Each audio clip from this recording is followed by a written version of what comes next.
Bien, repasamos un poquito lo que sucedió con esta placa. No tenía consumo, así que empezamos a revisar y vimos que teníamos el jack con problemas, ¿sí? Teníamos quebrado uno de su terminal, uno de sus terminales, sería el terminal positivo. Estaba cortado directamente al RAS, era para cambiarlo, pero también lo podemos llegar a reparar, ya que estaba sana la parte de la conexión y el único inconveniente era que justo al RAS donde estaría soldado en la placa se terminó cortando. Lo solucionamos, vimos cómo lo terminamos reparando. Ahora está ingresando el voltaje, como podemos ver, negativo, vemos positivo y vemos que tenemos ahora los 19 voltios, pero el equipo no me muestra ningún consumo, cero consumo, o sea que si bien está ingresando, o al menos hasta el jack tenemos los 19 voltios, en la placa no me está mostrando ningún consumo. Vamos a empezar a analizar esta falla usando el esquemático y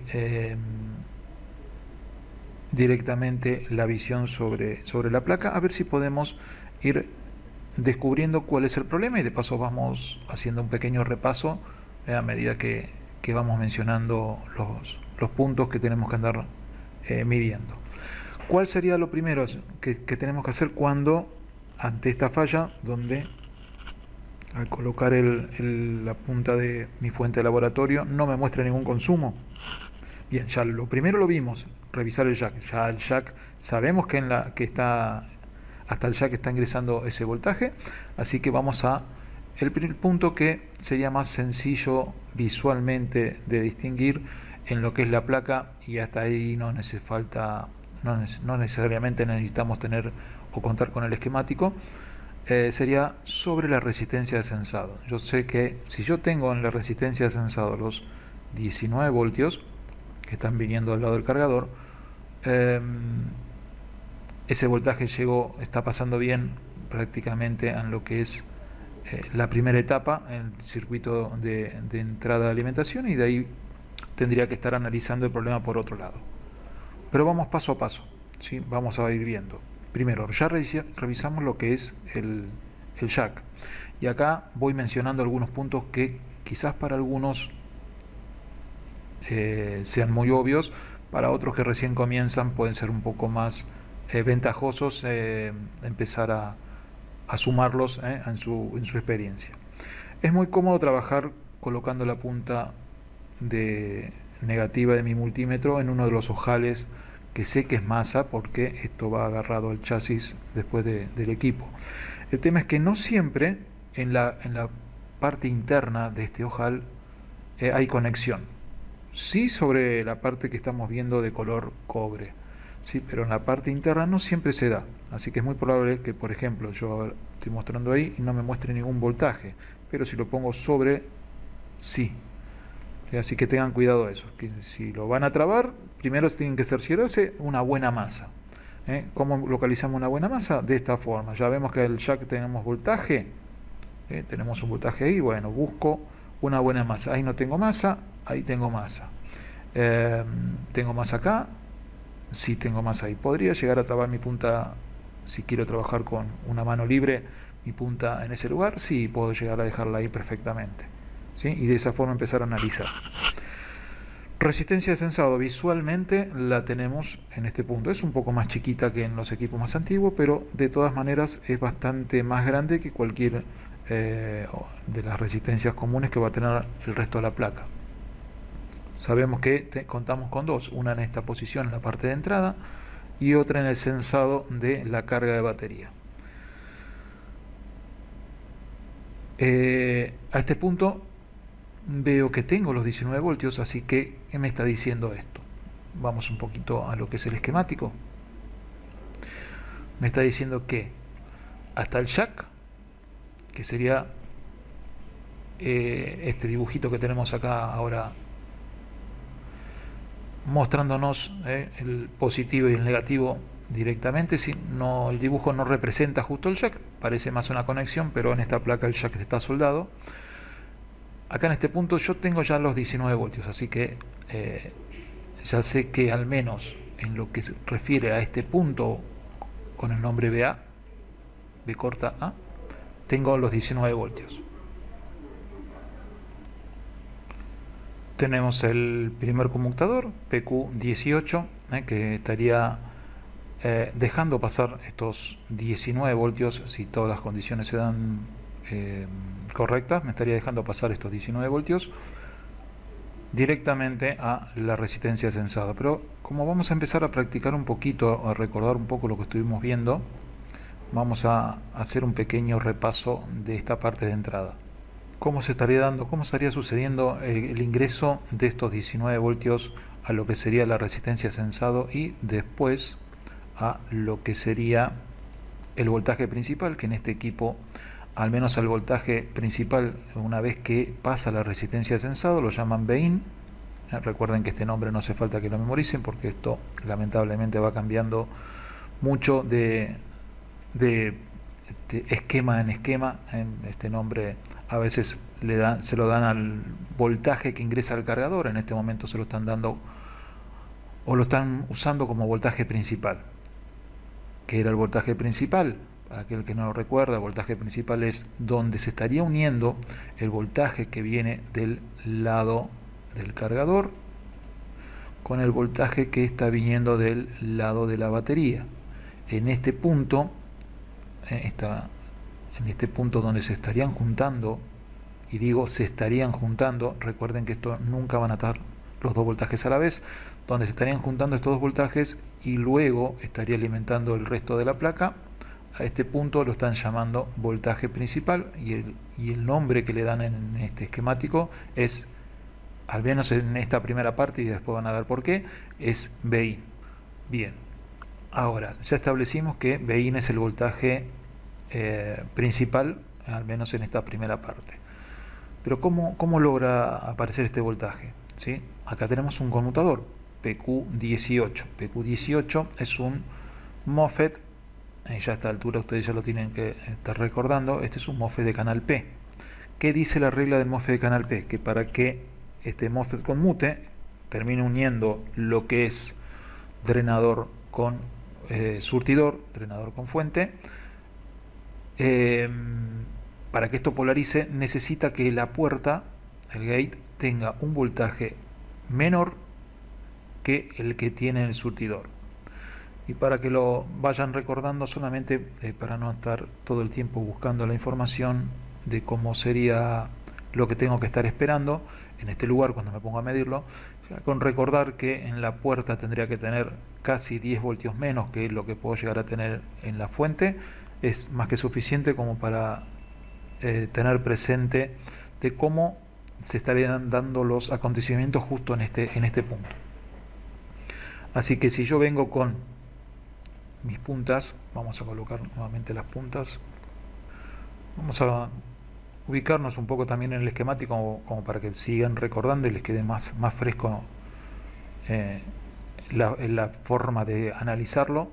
Tenemos punta negativa, amasa, punta positiva. Primero revisamos, como habíamos mencionado, el tema del jack, que ingrese los 19 voltios. En este caso en terminal 1 tengo que tener este voltaje.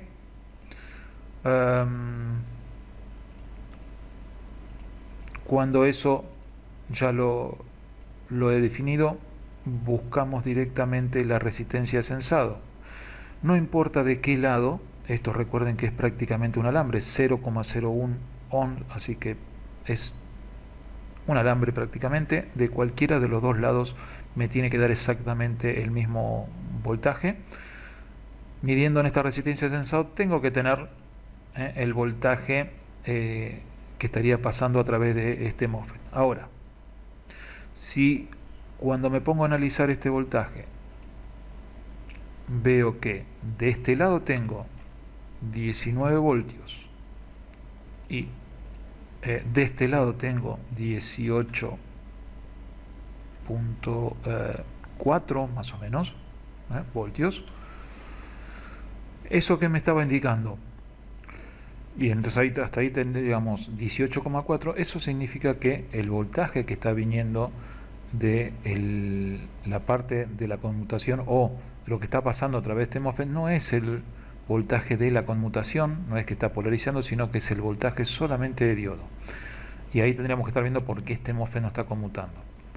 ¿Sí? Acá, cuando tengo 19 o tengo un voltaje justo, preciso en la parte de entrada, exactamente el mismo valor lo tengo que tener del lado ya del voltaje una vez que ha pasado a través del conmutador.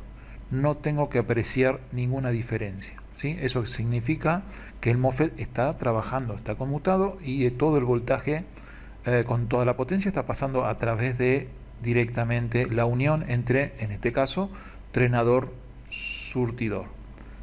Repito, si tuviera una diferencia en la parte de entrada, en este caso drenador, el voltaje está pasando a través del diodo, va a haber una pequeña pérdida que voy a tener cuando esto suceda. Recuerden que si repasaron el material de lo que es diodos, recordarán que para que el diodo permita romper su barrera tiene una pequeña pérdida, ¿sí? Un diodo común está alrededor de los 0,6 voltios, del 0,6 voltios. Un diodo de Schottky está alrededor de los 0,2 voltios.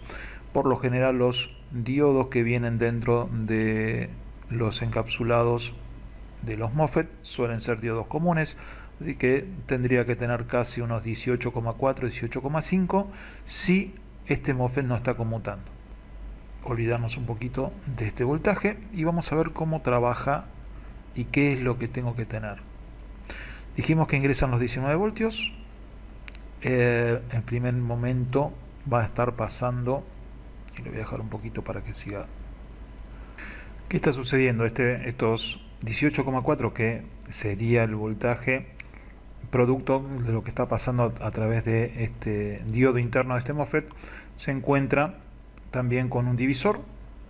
Para que esto suceda, este MOSFET, el PQ1, tiene que estar conmutando, me tiene que estar poniendo a masa este divisor para que él se termine de formar, y eso se logra a través de un voltaje que viene a través del terminal 9 de este IC del charger, que además de estar cargando la batería, está manejando, en este caso también, la puerta de entrada, o mejor dicho, la conmutación del voltaje de entrada del cargador y también la conmutación del voltaje de batería. Obviamente, para que esto suceda, este IC tiene que estar alimentado antes de que el voltaje ya esté pasando a través de este primer conmutador. ¿Y cómo lo logra?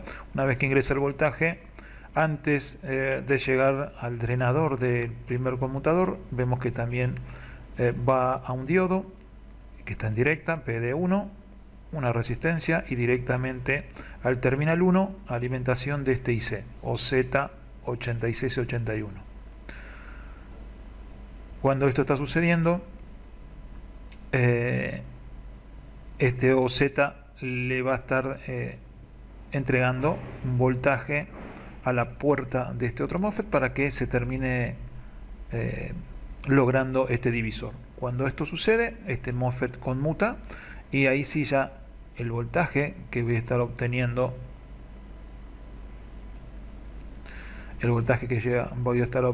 ya sería directamente los 19 voltios, los mismos 19 voltios que ya están ingresando a través de el cargador. Bien, una vez que ya me aseguro de tener estos 19 voltios ingresando, ya no pienso, no reviso más nada de este sector, me voy directamente a la primer fuente que tiene que estar entregándome o proporcionándome el voltaje que necesito de inicio del equipo. ¿Y cuál sería? La fuente de las tensiones Orwells. Así que de acá ya nos iríamos directamente a lo que sería la fuente de las tensiones Orwell, que en este esquemático está en la página 83. Bueno, vamos a la página 83 y acá tenemos el circuito que me estaría proporcionando este voltaje. Tenemos el IC y las dos salidas. En este caso el nombre que le dan es VDD3 y VDD5 para las salidas de potencia. Este IC también me va a estar entregando un voltaje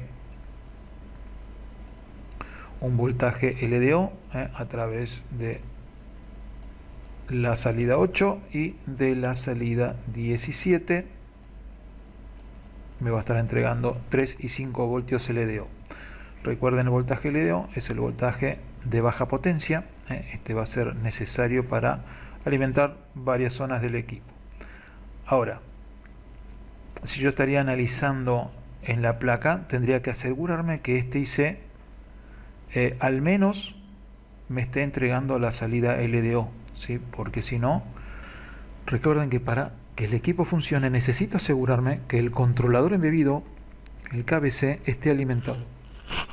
Si este no está alimentado, el equipo no va a estar encendiendo. Así que si volvemos a lo que es la placa, vamos directamente a la imagen de la placa, nos vamos a tratar de ubicar donde tenemos la fuente de las tensiones Solways. Ahora vamos a suponer que la placa tiene, me cuesta un poquito localizarlo en la placa directamente al buscar. Si me pongo a ver la placa, veo que tiene muchos componentes y bueno, quizás me dificulte un poquito todavía ubicarme. Lo primero que tienen que recordar es que las fuentes de las tensiones Solways por lo general suelen estar solitas y un poco alejadas del resto de las fuentes.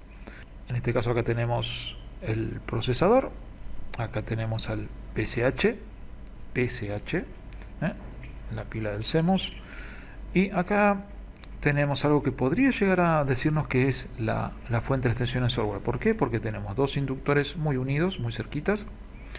Está alejado de las fuentes principales del CPU y de lo que es la memoria, así que podría llegar a ser.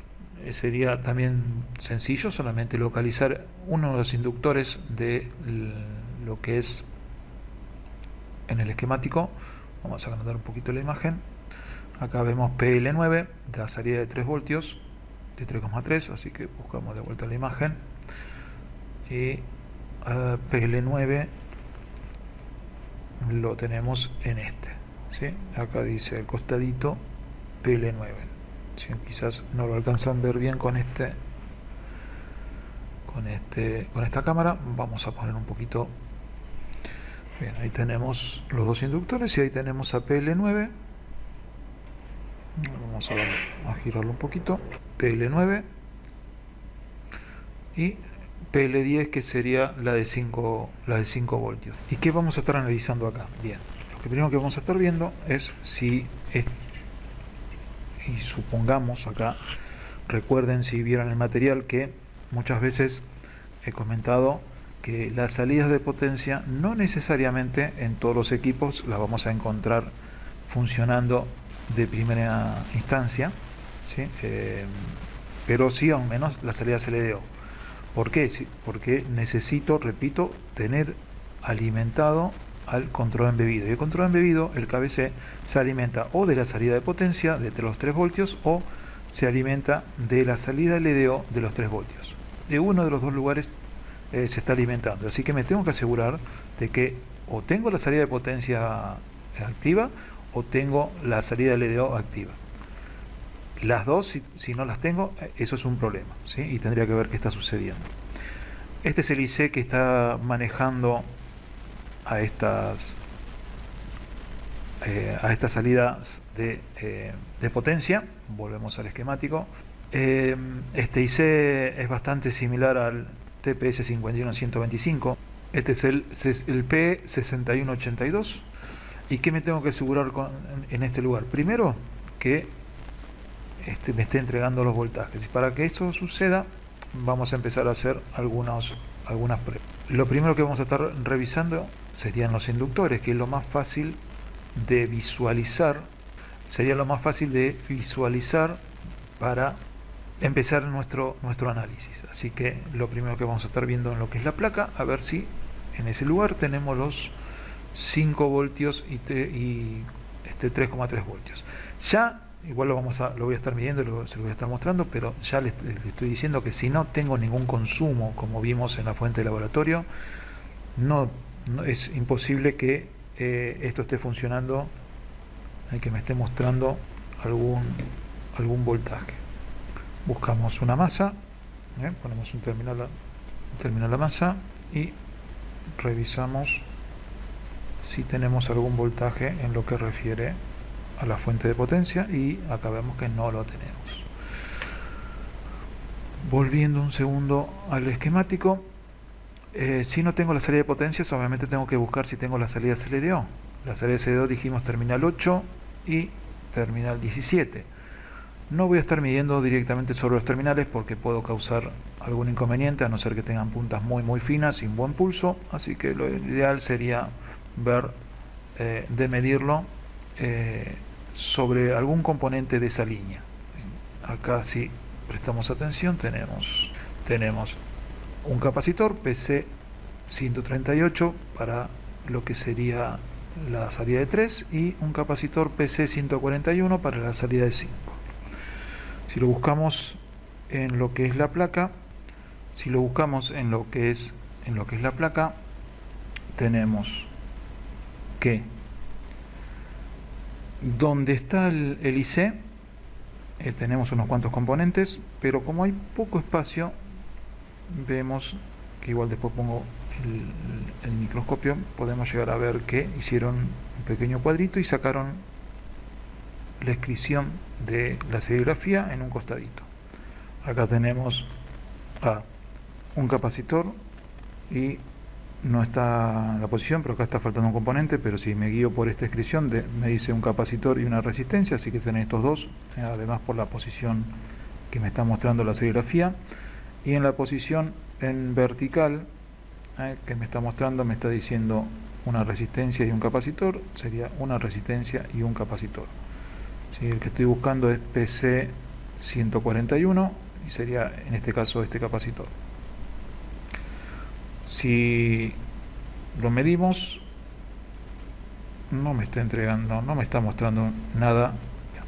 Ante ese punto, ¿qué es lo primero que vamos a ver? Que asegurarnos de que este que este IC se esté alimentando, porque si él no se alimenta, no va a poder generar la salida de CLDO y mucho menos la salida de potencia. Así que lo primero que vamos a estar viendo es que se está alimentando. Por terminal que se está alimentando es el terminal 16. Así que por el terminal 16 tendría que tener el voltaje de los 19 voltios que vienen de BIN. Terminal 16. No lo voy a medir directamente sobre el terminal. ¿Y por qué? Repito, porque tenemos terminal 16, 19, terminal 17, 5, un pequeño error acá, unimos estos dos puntos y dañamos la placa, así que vamos a buscar o la resistencia PR158 o el capacitor PC142. La PR158 es la que está al lado del capacitor que habíamos medido antes, que sería este. ¿Sí? Y esta resistencia en ninguno de sus dos lados me muestra algún consumo, cero consumo, así que no está viniendo directamente el voltaje hasta esta resistencia. Así que tendríamos que estar viendo ahora por qué no llega alimentación hasta este IC. Si prestamos un poquito de atención, vemos que el nombre en el terminal 16, el nombre que le dan es BEIN-1. Abajo tengo el BEIN, el mismo que habíamos encontrado en la salida de la resistencia de sensado en la parte de entrada. Pero si prestamos atención, tenemos un diodo en contra, así que por más que acá en el BEIN tengamos 19 voltios, este diodo no me va a dejar pasar esos 19 voltios. Así que el único lugar que puede estar ingresando el voltaje de alimentación de este IC es a través de BEIN 1. ¿Y dónde estamos con BEIN 1? Porque en la parte de entrada no lo teníamos BEIN nada más. Así que ahí vamos a tener que usar nuestro buscador y ver. Seleccionamos, copiamos y lo pegamos en el buscador y empezamos la búsqueda. A veces caemos rápido, a veces se demora un poquito más. De acá donde sale este BEIN tampoco puede ser, porque estamos viendo que ingresan 5 voltios, así que no es lo que estoy buscando. Acá me tengo otro BEIN, no es lo que estoy buscando. Acá tenemos otro BEIN, tampoco es lo que estoy buscando. Acá vuelve a aparecer BEIN y acá sí acá sí puede ser lo que estoy buscando. ¿Por qué? Porque de un lado tengo el BEIN que viene del lado directamente de la resistencia sensado, y del otro lado tengo otro BEIN. Tengo el BA, que si recuerdan el BA, ahora estamos en la página 82, volvemos a la parte de entrada para que el BA lo teníamos acá. BA es el voltaje que viene directamente, el voltaje que viene directamente en cuanto se coloca el pin de entrada de los 19 voltios. Acá me aparece este BA. Bueno, este mismo BA es el que estoy teniendo en la página, acá, en la página 82. PU7, ¿qué es PU7? PU7 es una especie de switch. Lo que está haciendo es switchando en algún momento este voltaje y poniéndolo directamente en esta salida BEIN. Estaría habilitando, de cierta manera, habilitando lo que sería la alimentación de la fuente de potencia, la fuente de las tensiones Sorwells, ¿sí? Este switch, ¿qué otra cosa va a estar conmutando este IC? Es lo que sería la señal que viene del botón de power, el botón de encendido. Cuando nosotros presionamos este IC, le va a estar dando esa señal, esa información a lo que sería el controlador embebido a través de esta señal, power-switch numeral. Si lo ponemos en el buscador y esto lo buscamos, vamos a encontrar a todos los lugares donde va esto y vamos a ver que viene directamente al terminal 16 del controlador embebido, en este caso IT8518.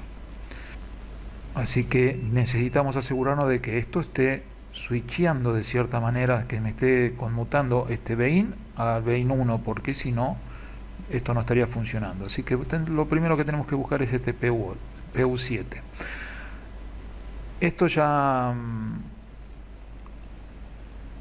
para todos aquellos que no lo conozcan, es bastante común encontrarlo en algunas placas Clevos, el P2808.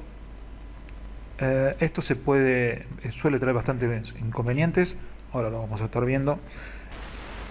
Bien, ahí tenemos a PU7. Si prestamos atención vamos a ver que ahí ya nomás sobre el lomo tiene un pequeño relieve acá que tuvo algún fogonazo, un corto interno y dañó al encapsulado, así que ya de por sí esto ya es para cambio.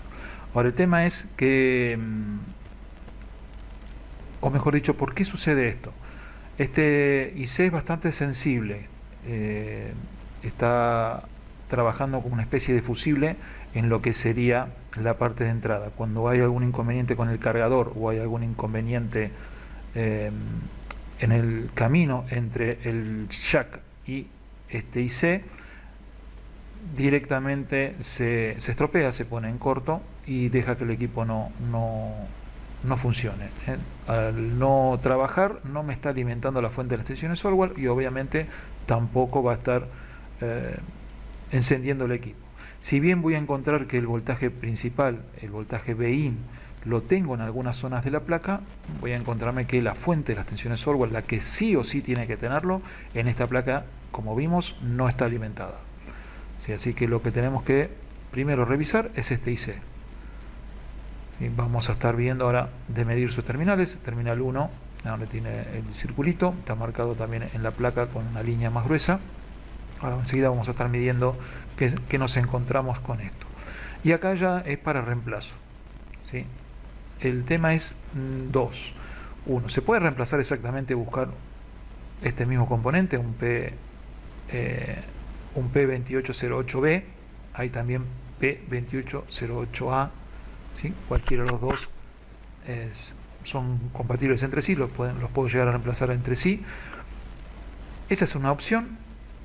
El tema que me he encontrado cuando empezó a aparecer el problema con estos IC es que las versiones que se llegan a comprar de este componente a veces es una imitación china y de bastante mala calidad. ¿Y cómo podemos solucionar esto? Bueno, esto, como dije antes, es una especie de switch, así que no hace falta, en este punto, no hace falta exactamente colocar el mismo componente, sino podemos llegar a hacer un par de conexiones y evitar de colocar este IC. La ventaja de eso es que nos aseguramos que esto no se vuelva a romper por algún inconveniente con el cargador, esto no se vuelve a romper. Y para aquellos que piensen, pero ya perdí una protección, no, el equipo tiene más protecciones y no es necesario solamente contar con esta, así que no sería el problema. ¿Cómo logramos anular esto? ¿Qué tipo de conexiones necesitamos hacer? Bien, primero de todo, hay que levantarlo, ¿sí? Una vez que lo levantamos, lo que vamos a estar haciendo, son dos tipos de reformas que podremos llegar a utilizar para el reemplazo de este IC. Una es utilizando dos diodos que vamos a estar poniéndolo en directa entre los terminales 1 y 2 con el terminal 8, y para la parte del botón, que sería el terminal 3, terminal 6 y en este caso el terminal 5, que sería la masa, para que esto funcione podríamos llegar a colocar una resistencia de 10K, un transistor PNP, y que es la única función que hace este transistor. Una vez que aparece el pulso de que apretamos el botón de encendido, lo que está haciendo es, a través de este transistor, cortocircuitar el terminal 6 con el terminal 5, que sería masa, y de esa información, ese cambio de estado va a informarle al KBC de que estamos presionando el botón de encendido.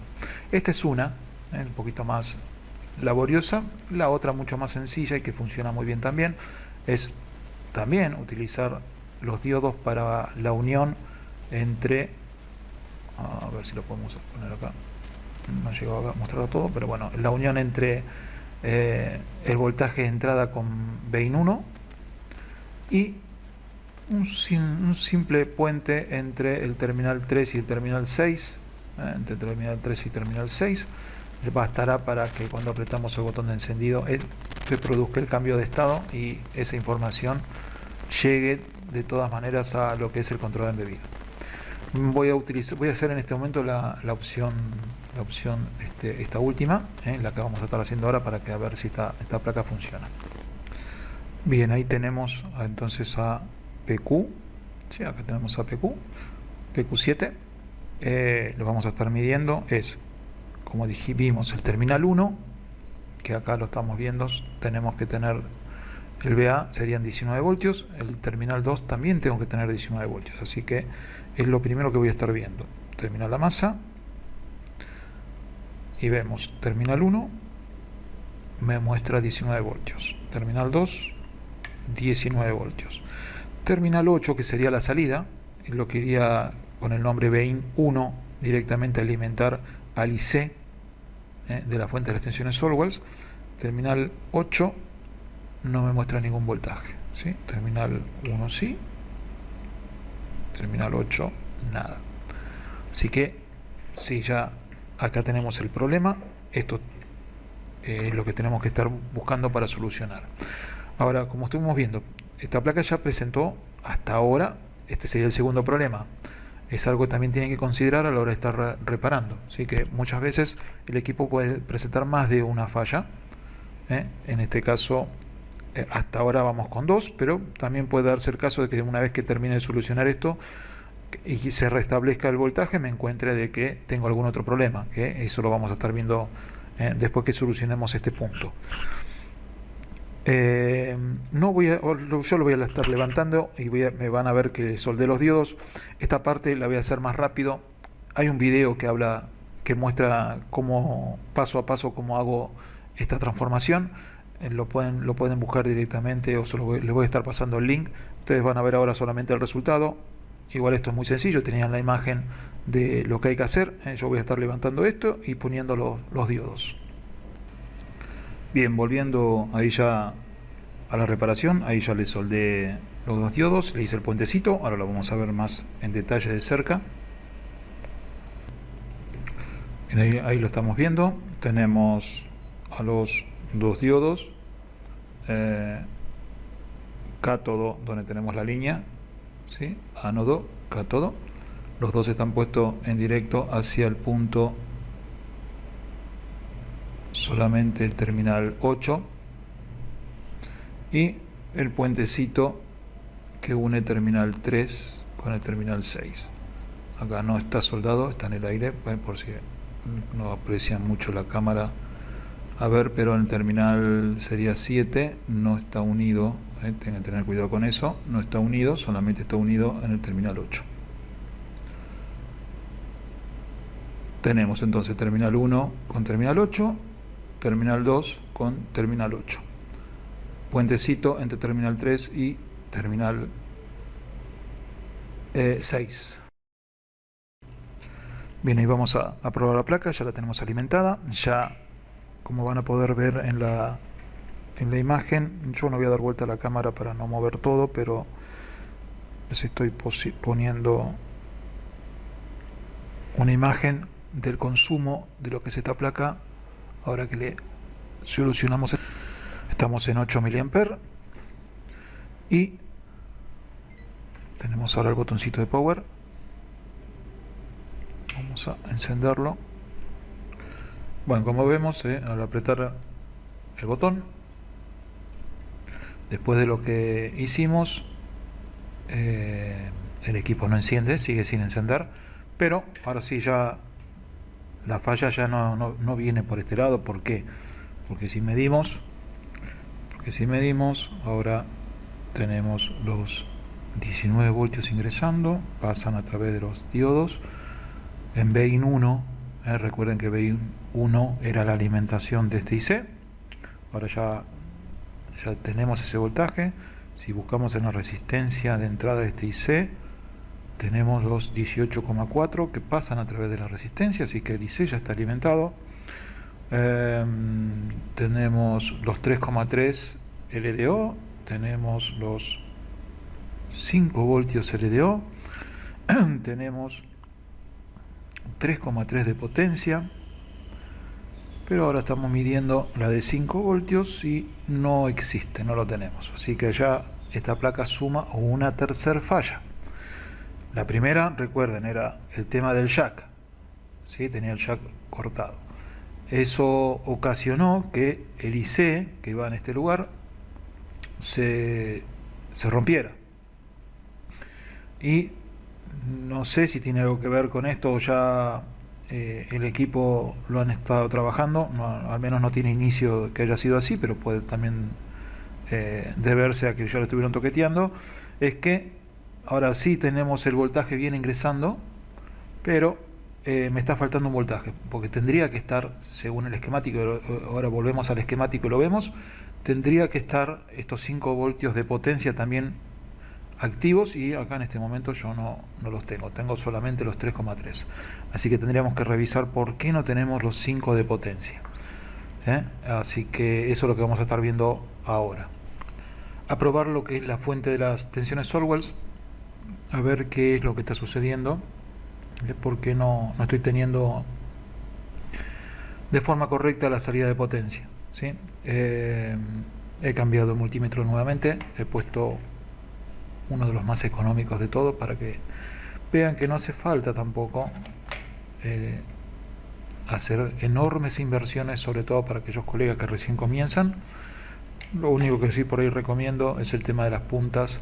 Si pueden conseguir estas bien finitas, se estarían ahorrando quizás en algún momento algún dolor de cabeza por el tema de estar midiendo directamente sobre el IC, donde los terminales son muy pequeñitos, y estas puntas finitas si es necesario medir sobre un IC donde los terminales están unidos, son mucho más precisas que si utilizamos las puntas normales, donde la diferencia es bastante notoria. Bien, volviendo a lo que es esta falla, empezamos a analizar entonces qué está sucediendo con el IC. ¿Sí? No tenemos la salida de potencia, dijimos, de 5.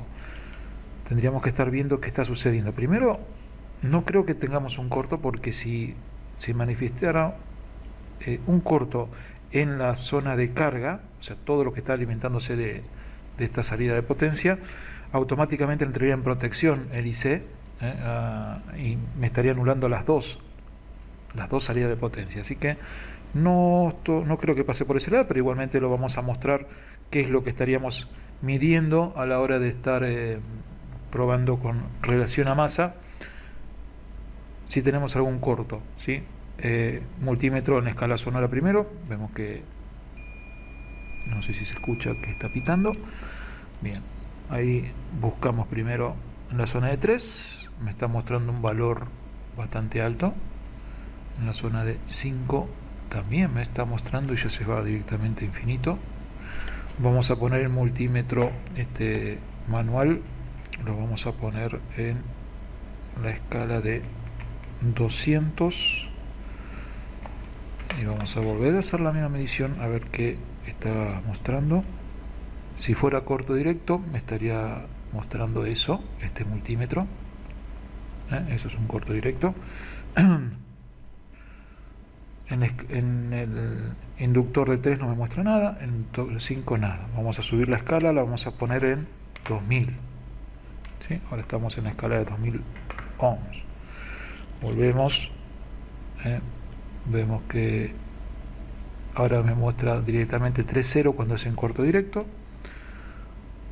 Vemos ahora, me muestra 920 ohms, casi 1000, y acá ya todavía se va más. Lo llevo a 20K,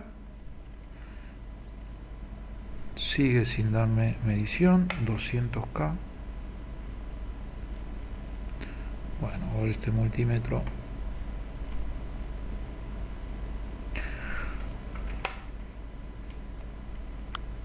recién en 2000K me está mostrando algo, así que acá es imposible que tengamos un corto, al menos de forma directa.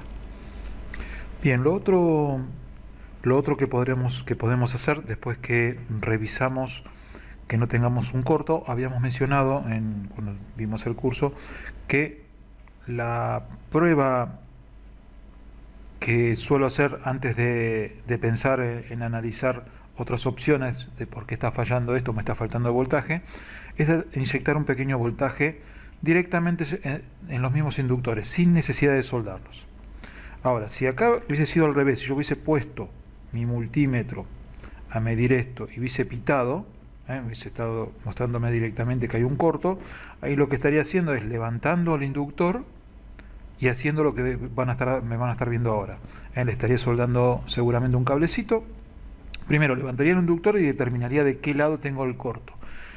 Si es del lado de la carga, le sueldo un cablecito y estaría inyectando un voltaje.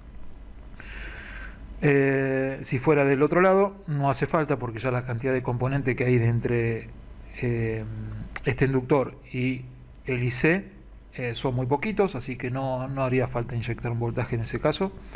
Lo estaría buscando de forma individual, mucho más rápido. En este caso, que no tengo o me están faltando la salida de potencia y no me mostró un corto directo, lo medí con el multímetro primero y no me mostró un corto directo, lo que vamos a estar haciendo es, antes de empezar a analizar el IC en busca de falla, yo le suelo inyectar un voltaje correspondiente a cada inductor, a cada bobina. PL10 en este caso, que sería esta, pertenece a los 5 voltios, PL9 pertenece a los 3. Si no tendría el esquemático, esto lo hago exactamente igual, ¿sí? En ese caso quizás Si no tengo el esquemático y todavía ni siquiera busqué el datasheet, quizás me cuesta un poquito identificar cuál es una y cuál es la otra, cuál es la de 5 y cuál es la de 3. Lo que suelo hacer es poner mi fuente de laboratorio en 3,3, 3,5 y inyecto directamente un pequeño voltaje, que repito, enseguida lo van a estar viendo. Inyecto ese pequeño voltaje a ver si me muestra o manifiesta alguna falla. Como sé cuál es la de 3 y cuál es la de 5, así que acá directamente lo que voy a hacer es inyectarle. Me valgo de algún elemento metálico con punta, también puede ser alguna punta de multímetro que ustedes tengan preparada, pero tienen que tener cuidado nada más el tema del cable, que sea bastante, que resista bastante por si hay un corto, y esto va a levantar temperatura de forma inmediata. Ponemos la fuente en 3,5, 3,3, ¿sí? Y le vamos a estar inyectando. ¿De qué forma? Bien, colocamos. Ya alimentamos directamente con la pincita cocodrilo. Localizo una masa, la pongo directamente a masa. En este caso la puse a masa en este lugar. Y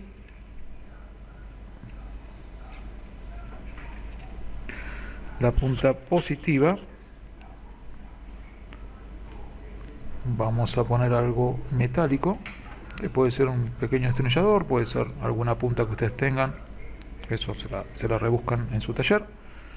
Yo voy a estar usando un pequeño destornillador positivo. Recuerden, esta es la de 3, esta es la de 5. Sobre la de 3 voy a inyectar. ¿Y qué voy a estar viendo? ¿Qué me va a estar mostrando? Eso que estamos viendo ahora ahí en pantalla. Un pequeño consumo, eso está dentro de los parámetros normales. 65, 64 miliamperes de consumo. Ahora voy a poner en 5 voltios la fuente y vamos a volver a hacer lo mismo. Vamos a inyectar y acá me está mostrando un consumo de 124 miliamperes. ¿Sí? También estaría bastante cerca de lo que es normal para estos equipos.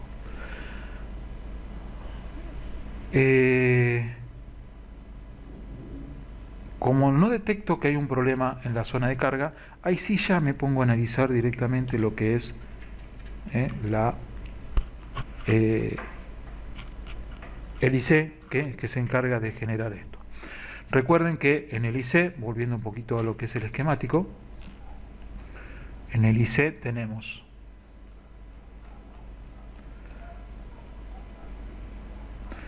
puntos a tener en cuenta a la hora de empezar a analizar el IC. Cuando no tengo las salidas de potencia, que las salidas de potencia, recuerden que las tenemos salida de potencia en este lugar. En estos dos puntos yo tendría que estar teniendo 3,3 y 5 voltios. No lo estoy teniendo.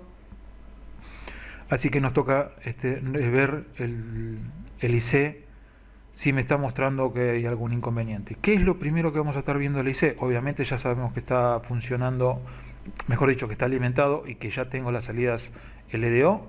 Recuerden, la salida LDO de 3 es en este punto, la salida de LDO de 5 es en este punto y en este momento las tengo. Lo que me está faltando solamente es la salida de potencia. ¿Quién maneja la salida de potencia? ¿Quién activa esta salida de potencia? Tenemos dos enables. Tenemos el EN1, que estaría activando la salida de potencia de el lado de los 5 voltios, y el EN2, que estaría activando la salida de potencia de los 3,3. Si seguimos el camino de esta pista, vemos que solamente va una resistencia, PR153, y del otro lado va una resistencia, PR50.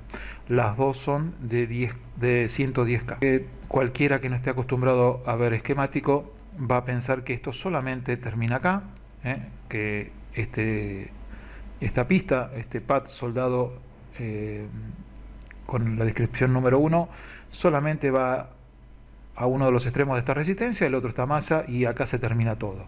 En realidad no. Muchos esquemáticos, aunque no muestren una continuación referida a la pista, como es por ejemplo el caso de acá abajo, donde me muestra saliendo del IC por terminal 17, me muestra la pista, una desviación de la pista, y un circulito que ya me hace entender que esto está continuando, lo mismo que está sucediendo del lado izquierdo, ¿sí? Esto está ingresando, acá también está ingresando, pero me da a entender, gracias a este dibujo, que esto está sucediendo. Pero también pueden hacerlo como está marcado en esta posición. ¿Qué hacen? La salida, la pista, la resistencia, pero me ponen un nombre acá arriba. Acá me dice en-5B corta. Esto es una señal, ¿sí? Esto es una señal, lo mismo que en -3B corta también es una señal. Y esto se está dirigiendo a algún sitio. En lo que refiere a este esquemático lo tenemos en la misma página. Y es este circuito que tenemos acá abajo. Muy pequeño, un circuito muy simple. ¿Qué es lo que está haciendo este circuito? Esta línea dice, para activar la salida de potencia de los 3 y 5 voltios,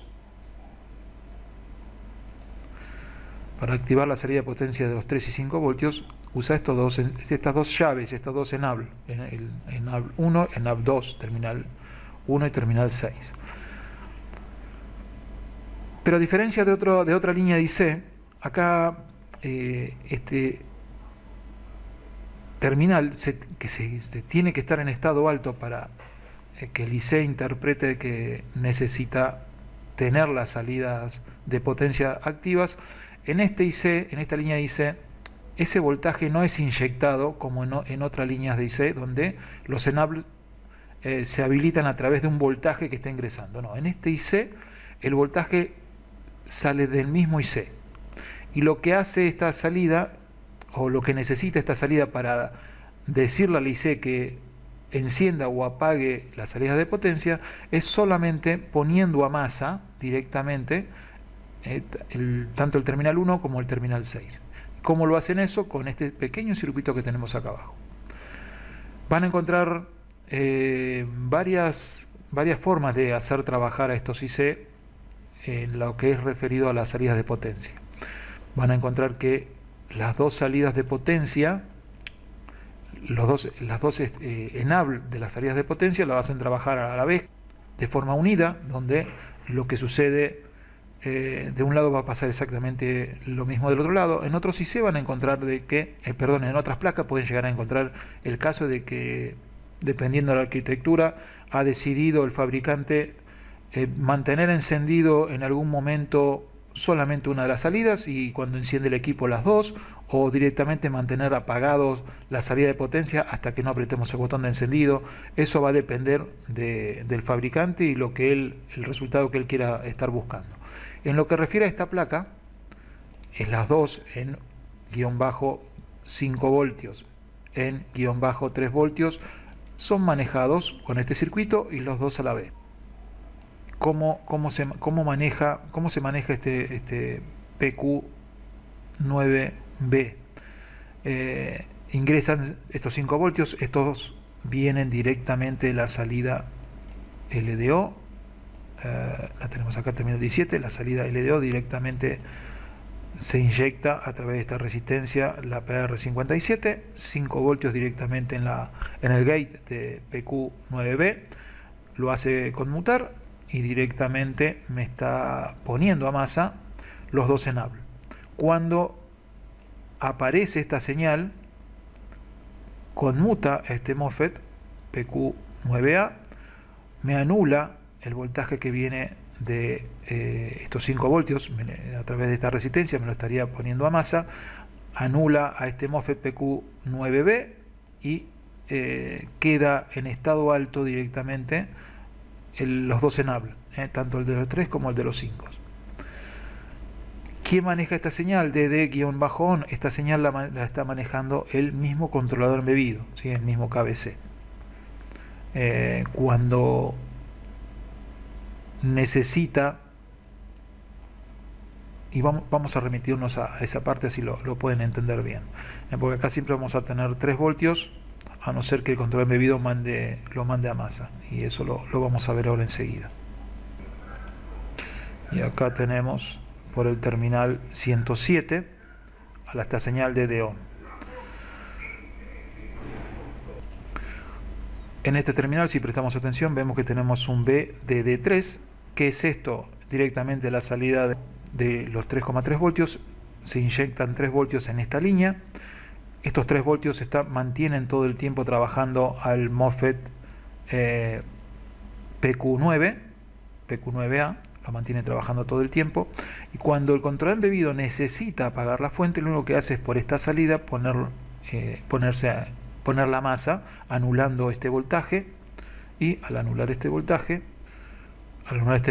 este MOSFET deja de trabajar y estos 5 voltios ingresan directamente al gate de PQ9B y me anula estos dos enable y me apaga las salidas de potencia. Lo que tendría que estar revisando primero, ante la falla que tenemos ahora, es ver si estos dos enable están en estado bajo o están en estado alto. Con el equipo encendido alimentado, ¿sí? Esto lo tenemos que hacer con el equipo alimentado. Ponemos nuestro multímetro en escala de voltaje, 20 voltios, y chequeamos primero si está todo bien ingresando el voltaje. Tengo los 19 voltios, perfecto. Ahora, dijimos terminal 1 y terminal 6, esto tiene que estar en estado alto. Terminal 6, terminal 1 no me muestra nada, pero terminal 6 sí. Esto es un poquitín raro porque esto va directamente unido a un solo MOSFET, pero igual lo vamos a estar analizando a ver qué está pasando. La primera prueba entonces que hicimos es con multímetro en escala de voltaje, sin quitar la alimentación. Pasamos el multímetro a la escala sonora, ahí se escucha, y volvemos a hacer la prueba del lado de los 6, el terminal 6 no me muestra nada, el terminal, vamos a tratar de pasar la mano fuera de la cámara, terminal 1, no sé si se escucha, está pitando, ese me está mostrando que está en corto.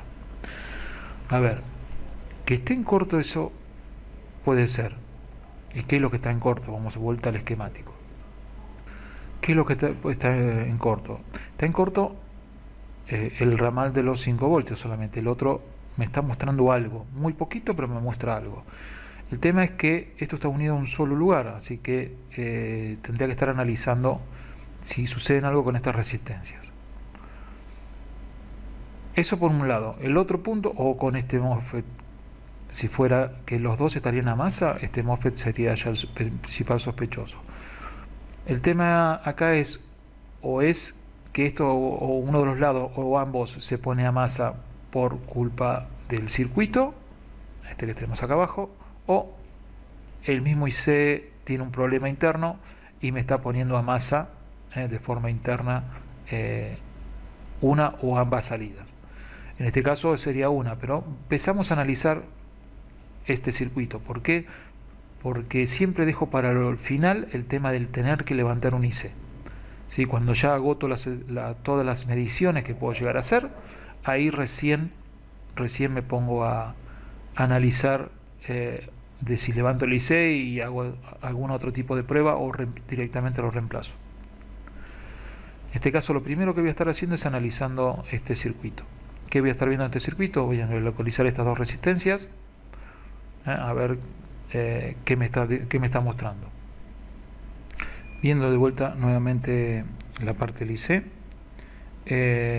la resistencia, a ver si podemos poner el esquemático. Tenemos que la resistencia 152, PR152, que es esta que tenemos acá. Es una resistencia puente, 0 ohm, ¿sí? No está soldada y entre sus terminales tampoco está pitando, ¿sí? La que sí está soldada es la que pertenece a la salida, acá, la PR153, esa sí está soldada. PR153 es esta que tenemos acá. Esta sí está soldada. Y esta no muestra ni relación a masa ni entre sí que esté con problemas, así que vamos a revisar la otra resistencia, que sería la R68, y esa la tenemos no de este lado, sino la tenemos del otro lado. Perdón, R68. R68 no está colocada, pero esto es simplemente es un jumper, es lo mismo, un puentecito. Si yo reviso esta que no está colocada, veo que pita, me muestra como que está en corto, está pitando directamente. Vuelvo a medirla, esta me muestra que está en corto directamente. Con relación a masa, me muestra unos casi 600 ohms. Igual ahora lo vamos a medir más preciso. La otra resistencia con relación a masa tampoco pita. Bien, ¿qué vamos a estar midiendo ahora? Vamos a hacer una pequeña medición en lo que sería, para que también lo vayan teniendo presente, en estos terminales de este MOSFET. Sería PQ9A, tenemos el 1, terminal 1 a masa, el 2 viene esta señal tiene que estar presente, acá tendría que tener un estado alto. En el terminal 6 no tendría que tener ningún voltaje, ¿sí? En el terminal 4 estamos masa, y en el terminal 3, si tengo un voltaje, tendría que ser el que viene del mismo IC, algún pequeño voltaje que puede estar en el rango de algunos milivoltios a casi 2 voltios dependiendo del IC. Ahí se puede llegar a ver. Este es el MOSFET doble que estamos analizando. El terminal 1 ya dijimos que es masa. El terminal 2 sería la señal de D-on. Esto tendría que estar en estado alto si está todo bien. Acá no tengo un voltaje. En el terminal 3, si lo vemos, terminal 3 el que va directamente a los dos enable, directo a terminal 1 y terminal 6. Eso, si lo mido, tendría que estar mostrándome algún mínimo voltaje, o al menos no tendría que estar a masa, ¿sí? Acá ahora no me está mostrando absolutamente nada. Y ahora igualmente vamos a hacer la prueba de masa. El terminal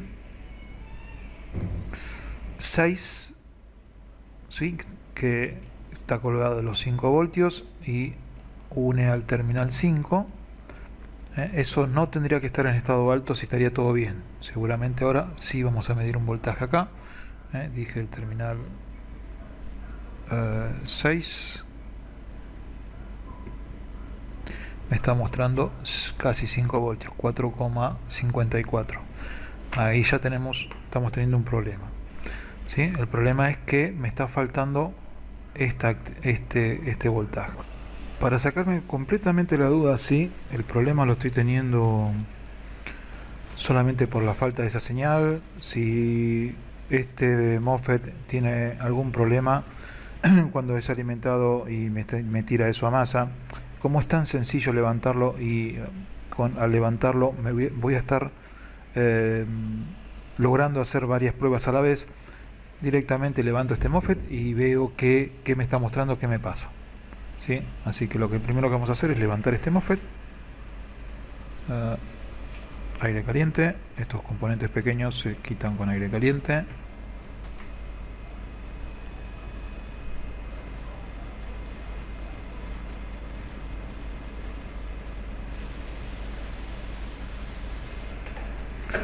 Bien, lo quitamos, lo ponemos por las dudas todavía en algún lugar que no se nos pierda.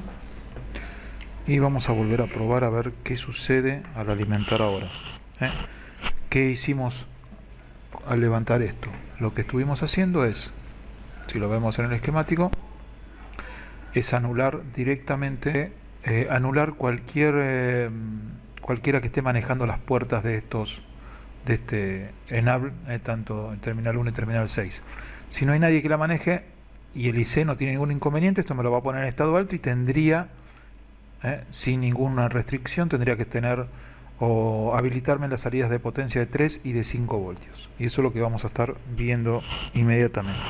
Vamos a volver a alimentar la placa. El consumo subió apenitas un poquito, así que seguramente algo distinto vamos a encontrarnos. El multímetro lo ponemos en escala de voltaje. Termina la masa. Tenemos los 19 ingresando, así que ahora vamos a ver si tenemos... Ahí tenemos 5 voltios de potencia. Y tenemos los 3 voltios de potencia. Tenemos los 3 y 5 voltios de potencia. En lo que refiere a la fuente de laboratorio, en vez de estar en 7 mA, ahora estamos en 9 mA. Y restaría ver si ahora el equipo quiere encender.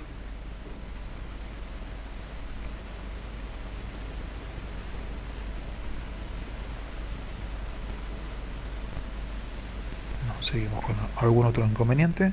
Pero bueno, ahora resta seguir buscando a ver por qué seguimos teniendo algún inconveniente. Algo que sí puede haber pasado, que ahora lo voy a estar mencionando, es que al quemarse este IC, si prestamos atención en este IC, vamos a hacer un acercamiento.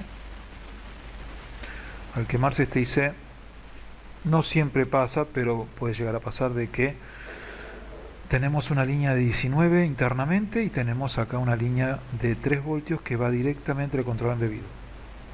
A través de esta señal va directamente al control embebido. Si esto se pone en corto, internamente me pone estos 19 en la terminal 6, esos voltajes superior que pueda llegar a estar en corto, no solamente me estaría estropeando la línea de 3 voltios y todo lo que esté referido colgado de esta línea de 3 voltios, que es muchísimo en el equipo, sino que también además estaría ingresando por lo que sería la señal que va directamente al control embebido, el KBC. Obviamente el daño sería enorme. No creo que haya sucedido esto acá, pero tendría que estar analizando ahora de por qué sigue el equipo sin encender. Encontramos varios puntos hasta acá que estuvimos analizando, ¿sí? Fue una secuencia que vimos hasta ahora. El equipo si bien era una placa que llegó a mis manos con una falla solamente de que no estaba ingresando, o a una falla aparente que era que no estaba ingresando los voltajes, el voltaje principal del equipo, y empezamos a hacer el análisis. La secuencia que usamos de análisis es la que ustedes tienen que aplicar a la hora de empezar a analizar una placa. Si esta, por lo que veo, tenemos más problemas. Este video se va a hacer demasiado largo, así que voy a tratar de, sin estar con las cámaras y la incomodidad de estar con cámaras, buscar el problema y darle una conclusión a este video. Pero de todas maneras, esto lo voy a estar editando y se lo voy a estar pasando, aunque no tenga un final todavía, para que les sirva a la hora de estar empezando a analizar. Hicimos varias cosas que están buenas que la vayan poniendo en práctica desde el principio. Varias mediciones que hicimos, seguimientos de señales, hablamos del flux. Son varios puntos en este video que seguramente les va a ser de mucha ayuda, aunque, repito, todavía no tengamos un final feliz. Resta ver qué otra situación está causando de que el equipo no esté funcionando, pero ya logramos que el jack entregue el voltaje, que este switch que había anulado me permitiera alimentar al circuito encargado de la fuente de las tensiones Solwall, que la fuente de las tensiones Solwall restablezca la salida de potencia. Ya tenemos la salida de LDO y tenemos la salida de potencia. Ahora resta ver cuál otro inconveniente tenemos, que el equipo todavía no está encendiendo, ¿sí? Enciende y apenas queda en 33-35 mA.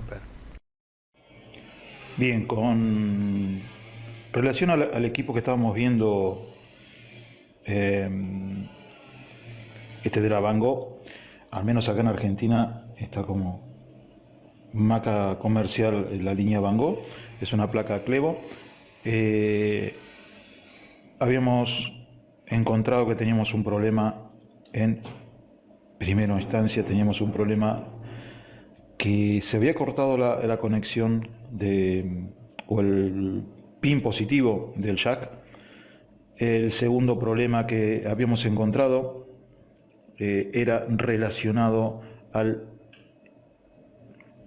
IC, el PU7, que le habíamos hecho la transformación con el puente de diodo, ¿sí? Como para poder reemplazarlo, y después que lo probamos vimos que seguíamos teniendo más inconvenientes, y como en realidad esta placa la tomé como para hacer un video corto de una simple reparación de jack, pero estuvo bueno ya que empezaron a aparecer fallas, y seguramente a más de uno esto les va a estar siendo de mucha utilidad. El otro problema que tenía este equipo, que vieron ustedes, la alimentación que tenía era de 0.36, cuando presionamos el botón de encendido, 0.36, perdón, de 36 mA.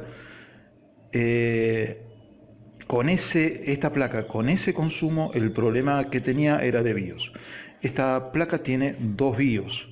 Tenemos un BIOS en este lugar, y el segundo BIOS lo tenemos en este lugar. Esta es una máquina tecnología PCH, ¿sí?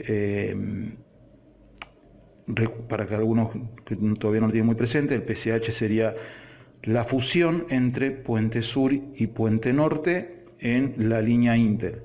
Si esto fuera una AMD, esto sería una FSH.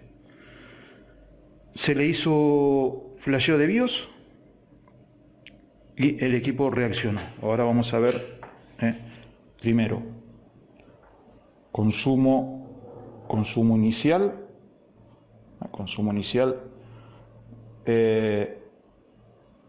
con placa funcionando, apagada, todavía no lo encendimos, de 9 mA. Eso entre 8 y 10 mA.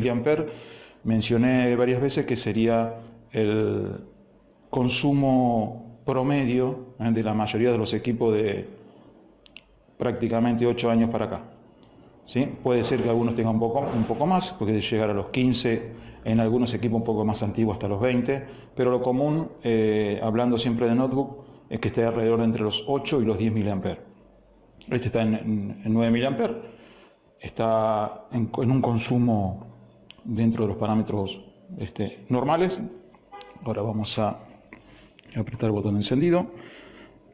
Ahí ya se encendió el LED y apareció el logo. Ya contamos en este punto, es que nos ponemos contentos, empezamos a gritar, alegría, alegría, reparamos un equipo.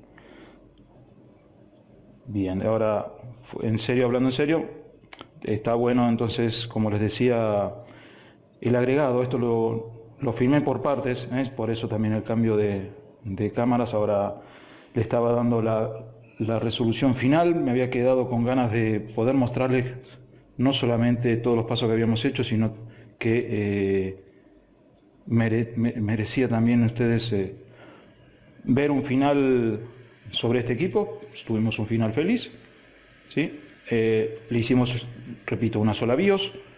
Lo ideal ahora, uno de los chicos que me asisten, vamos a hacer también la segunda BIOS, por el tema que también he comentado, o lo van a ver si todavía no han llegado a este punto los alumnos, que conviene siempre, cuando es un equipo con doble BIOS o más de dos BIOS, siempre hacer el backup, aunque el equipo encienda, hacer siempre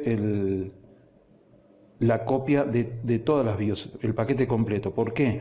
Porque habrán visto que cuando ustedes quieren hacer una actualización